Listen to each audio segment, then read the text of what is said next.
Welcome to Piemonte, home of world-famous wines, truffles the size of your fist, stunning landscapes, and now us. During the pandemic, we decided to sell our apartment in Stockholm and move to Italy in search of our dream house. Just a short drive from the Ligurian coast and the buzzing city life of Milan, Langer in Piemonte was the perfect place for us to start our Italian adventure. In December 2021, we got the keys to our abandoned farmhouse and now in early 2022 have begun renovating. Follow our journey and progress as we restore this 100-year-old rustico into our dream home. Again? Yeah. Hi, and welcome to our Italian dream house.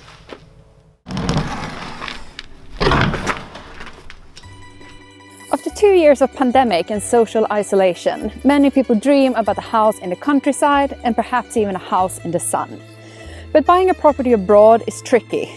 The bureaucracy is different and the rules are many. We hope that through sharing our own buying process, we will shine some light of the main points of what it's like to buy a property in Italy.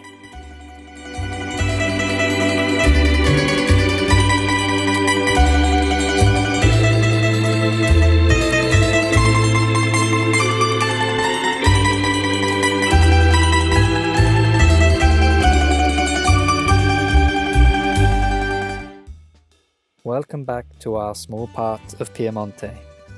Today we visited the Alba Saturday market and realized that this must be a dream for many people. And since we started sharing our journey of buying the house in Italy online, we've received many questions about the process and how we actually achieved this.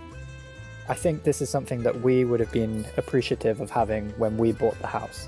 So we've decided to take these questions and turn them into a video. So here's an in-depth guide on how to buy a house in Italy. What steps do you need to take to buy a house in Italy? First of all, you really need to research what area of Italy you want to be in. Italy is a massive country and the differences between the north and the south and the west and the east is really huge. So we would really recommend that you go to the place you're thinking about buying a house and spend at least a couple of weeks, preferably off-season. Me and Edward were really set on buying a house in the Monferrato area at the moment, or at the beginning, because the first house that we saw was based in a small village called Olivola, just about 15 minutes from Casale Monferrato. So we pretty much put all our eggs into the same basket over there. And we ended up renting a flat in Vignale Monferrato, which is a town really nearby Olivola. But then in the end, we bought a house about 45 minutes drive from where we are right now, and we're still in the same flat. So it takes us about 45 minutes every day to drive to the house and then 45 minutes to drive from the house. What might be worth knowing is Piemonte is the second biggest region in Italy after Sicily. So again, the differences are huge. The reason why we chose to be in Piemonte is because we love Italy, we love the Italian lifestyle, the culture, the food and everything. But being in Piemonte, we're still kind of in the center of Europe, meaning that it's about 3.5 hour ride down to the French Riviera. We're just about an hour from the Ligurian coast, just about an hour from Milan and from some of the best ski resorts in Europe. So that's why we chose to be in Piemonte. In Italy, they have 3 major platforms where you can find out which houses are for sale and see all the information. They are called Idealista, Casa, and Immobiliare. And these work like any other platforms that you have at home with house listings and price and pictures. Just keep in mind that the house listings in Italy are probably a little bit different to what they are in your country. At least for me, who's Swedish, we have the Swedish version called Hemnet, where all house listings are perfectly styled. The photos are perfect. You will never see a single personal item in the photo. Seeing the house listings in Italy, you get a little bit scared at the beginning because they literally just come in and they flip a couple of photos. It might be old food, stained mattresses, old used underwear on the floor, dishes piled up in a kitchen. It can be like a real horror story. But I would actually recommend to not focus too much on that because some of the best houses we have seen, including this one, had really terrific photos. So, it's just different from country to country. Also, really good advice is to contact local real estate agents in the area where you want to be. Some of those agents don't speak English, but it's usually fine. They know perfectly well how to use Google Translate, and they're usually very accommodating to foreign buyers as well. So just be a bit open-minded, have a bit extra patient, and make sure that the real estate agent that you choose to go with is registered in one of the trade unions of Italy. The most commonly known is called FIAP, and that's definitely something that you can ask the agent who you're speaking to. You can also search on FIAP's website to see which agents in the region you're looking for are registered with them. How much does a house in Italy cost? Well, of course it varies. You see a lot of houses for sale for €1 and they can range up to a couple of million euros. We chose to be in Piemonte because house prices are still pretty low in comparison to similar areas like Tuscany. You find a lot of good houses for sale here for between 50,000 to 150,000 if that's your budget. Keep in mind that the listing price that you see in Italy is not the price that you'll end up paying for the whole purchase. What additional costs gets added to a purchase or property purchase in Italy? First of all, when you move to Italy, you need to know if you're going to be a resident or a non-resident, meaning are you going to write yourself into the Italian tax system, work and pay taxes here, or are you going to stay in your home country? Me and Edward are between Sweden and Italy and will spend about half the year in Sweden since we have our businesses there.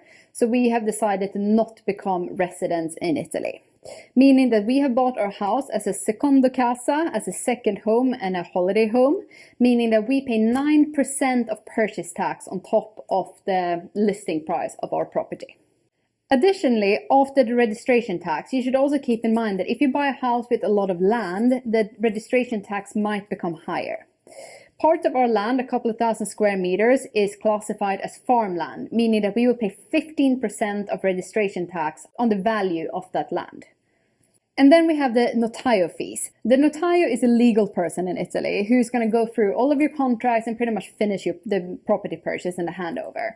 The notaio fee is usually about 1.5% of the cadastral value of your property. The cadastral value is a different value to the property listing price. Is technically what is registered with the land registry. If you buy a property for under 100,000 euros, the notaio fee will usually be a fixed fee. Me and Edward paid about 1,600 euros for our notaio, plus translation fees for our power of attorney and the translation fees for our translator who was with us at the deed signing of about 400 euros. The reason why we had a translator with us is because Edward is not fluent in Italian, and in Italy they have a law saying that if you're going to sign any kind of contract in Italy, you actually need to be understanding the language. So what we did was that we had a translator translating a power of attorney for us, and we had an Italian acquaintance acting as our power of attorney, meaning that that person could sign for me and Edward. But because we wanted to understand what was actually happening at the contract signing, we also brought a translator with us to the meeting, so she could explain orally what was actually being said and what was happening, so that we kind of kept track of what we actually got ourselves into. Then we also paid for the real estate agent. And I know this is different in every country, but in Sweden, for example, you only pay the real estate agent when you sell your property. But in Italy, you also pay when you buy something. Me and Edward paid 3,000 euros for our real estate agent, which I think is a pretty common price. And we were actually super happy with this because our real estate agent helped us with everything. She's been like our Italian mother and made sure that everything worked perfectly smooth. We also trust her because she found some clauses in the old contract that was not really, that wouldn't have been great if they'd gone through without getting changed. And they also realized that some parts of our building had been changed without had sent in the correct permissions. So if we would have bought the house without that having been changed, we would actually have to tear that off because it wouldn't be legal on our property. Or pay the fine. Yeah, or pay a fine, which can be up to 1,000, 1,500 euros. And that was definitely something we did not want on top of our costs. Here's a summary of the associated costs with purchasing a house in Italy. Unfortunately, these are unavoidable. Please note that there's differences for first homes and second homes. What is the process like of buying a property in Italy, and how long does it take? Well, this actually went a lot faster and smoother again than I was hoping. Because you do read a lot of articles online about how it can take years to fulfill your property purchase in Italy and how you can end up with all these issues. And of course you can if you're unlucky. I guess me and Edward were on the lucky side. So technically we found this property in October, November, and we visited it 3 times. Then we placed an offer in the end of November. The listing price for this house then was 68,000 euros, so approximately 70,000 American dollars. And what we did is we went in quite aggressively at 51,400.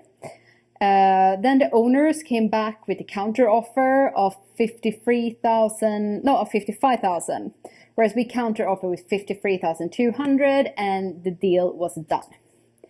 Then we booked a signing of the latto, which is technically the contract signing with the notaio and the notary. And this was already booked for the 21st of December in 2021. So pretty much just took a month and a little bit more from the end of our agreement of the price to the day we actually had the keys. This might also have been helped by that the property has been empty for a really long time. It was already pretty much emptied of all personal items. And also the papers were in order because a real estate agent had been really firm with that. So everything could go pretty smoothly once, we had a deal in place. How much should you expect spending on renovation? Me and Edward started looking at properties in the range of 150,000 to 200,000 euros, which was obviously a huge mistake. After seeing a few properties in that price range, we actually realized that these properties needed a lot of work as well. In Italy, quite often when a house is renovated in the 70s, they say that the house is newly renovated, which has then been renovated 50 years ago and definitely needs an update. So if you are on a tight budget, rather look at houses which are a little bit cheaper, because you will end up spending a couple of, at least 30 to 50,000 euros just modernize the house to where you want it to be. So how do you open a bank account in Italy as an EU citizen? It was actually a lot easier opening a bank account today than it was for me when I moved to Italy 10 years ago and I was a client of Banca Popolare di Milano. Technically, we only showed up at the local bank in Santo Stefano Belbo now with our passport or codice fiscale and an Italian phone number. What is a codice fiscale? Codice fiscale is your Italian kind of social security or tax number. You can either get this through the local Italian embassy in your country, or when you are in Italy, you simply just book an appointment with your local Agenzia Entrate, and they will give you a number connected to who you are, so saying if you're male, female, if you're Italian resident or non-resident, and be connected to your name. And this number, however, you will need both for opening a phone contract or buying anything online. So this is the first step probably when you're thinking of buying a property in Italy or spending a lot of time here. Just get your codice fiscale arranged. If you're an American or outside of the EU citizen, you usually just need to provide a bank with some kind of form for your social security number. We were in contact with the bank about this, and they pretty much just said that you need to provide them with social security proof. But I guess this also depends on which bank you're with. So contact the local bank office of the bank you want to go with. We are clients of the Intesa San Paolo, and it have been working perfectly smooth because they also have their bank app in English. Do you need to speak Italian to buy a property in Italy? No, you don't.